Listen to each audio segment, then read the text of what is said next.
स्रोत से जो अम्ल प्राप्त किया जाता है वो सर हमें याद नहीं होता। बिल्कुल आप अंगूठा भिड़ा के रखिए, अभी आपको हम 2 सेकंड में आपको हम याद करवा देने वाले हैं। तो चलिए हम आपके कपार में डाल रहे हैं, बिल्कुल बात को समझेंगे। याद रखना कि जब भी हम लोग आपको दे कच्चा इमली खाने के लिए कि लो बबुआ तरीका खा जाओ, अब जैसे ही तू खाएगा तो खाने से पहले दतिया कटकटाई लगेगा कि जी दतिया बड़ी लड़ी कट कट टर टर कही दबा, तो टर टर कही दबा तो समझ जाना इमली में टाटरी कमल पाया जाएगा। इमली में कौन टाटरी कमल पाया जाएगा।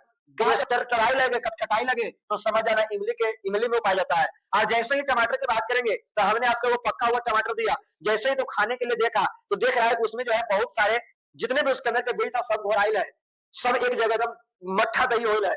और जैसे ही तो खाई ले किया तो जो है तुरंत उल्टी आने लगा, कहे कि जी ये टमाटर खाई ले के ना एकदम ओकाई आ रहा है, एकदम ओकाई आ रहा है, एकदम ओकाई आ रहा है। और जैसे ही ओकाई आने लगे तो समझ आना ऑक्जेलिक एसिड। टमाटर एकदम लाल लाल देखे और खाई गए तो ओकाई आने लगा तो समझ आना ऑक्जेलिक एसिड पाया जाता है।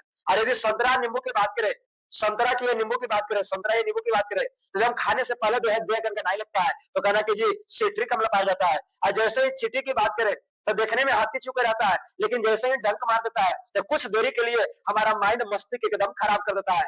अब ओकर में कहता है कि देखे में ही छोट था लेकिन काट दिया है, देखने एकदम माथा खराब हो गया है, एकदम माथा खराब लग रहा है यार। तो जैसे ही माथा खराब लग रहा है तो समझ जाना मेथनोइक अम्ल, चींटी के डंक में मेथनोइक अम्ल, चींटी के डंक में मेथनोइक अम्ल। अब जैसे ही खट्टा दूध की बात करें, अब जैसे ही हम खट्टा दूध या दही देते तो जैसे ही तू खाई जाएगा चेक करेगा कि ठीक है कि नहीं। अब जैसे ही तो उंगली डुबाया तो देख रहा है एकदम लसर लसर कर रहा है, तो जैसे ही लसर लसर करे लगे तो समझ जाना लैक्टिक अम्ल पाया जाता है, समझ जाना लैक्टिक अम्ल पाया जाता है। तो जैसे ही लसर लसर करे तो लैक्टिक अम्ल, लसर लसर करे तो लैक्टिक अम्ल। उसके बाद नेटल की बात करें तो नेटल हम लोग बोलते हैं किसको, तो नेटल एक प्रकार के पौधा है, वो भी जब हमारे शरीर में जो है चुभ जाता है तो बिल्कुल उसी जैसा जहर देता है जैसे एक चींटी एक डंक एक बिरनी देता है।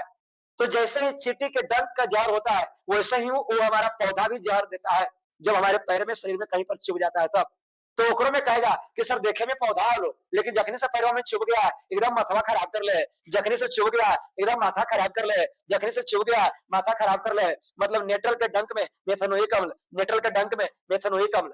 आपको बातें याद आ गया होगा। यदि सिरका की हम लोग बात करें तो नींबू संतरा को गला के सड़ा के किण्वन विधि द्वारा जो हम लोग जूस निकालते हैं उसको हम लोग सिरका कहते हैं। और सिरका का उपयोग हम लोग खाने के स्वाद बढ़ाने में करते हैं, किसको, खाने के स्वाद बढ़ाने में। और जैसे ही डाल देगा एकदम खाना चटपटा मसालेदार झकास एकदम चटपटा हो जाएगा। और जैसे ही तू चखेगा तो कहेगा कि एकदम सर आज तक ऐसा खाना नहीं खाया, ऐसी खाना हमने खाया ही नहीं, ऐसी खाना हमने खाया ही नहीं। तो सिरका मतलब एसिटिक अम्ल, सिरका मतलब एसिटिक, ऐसी खाना नहीं पाया, ऐसी नहीं खाया, ऐसी नहीं खाया, एसिटिक अम्ल।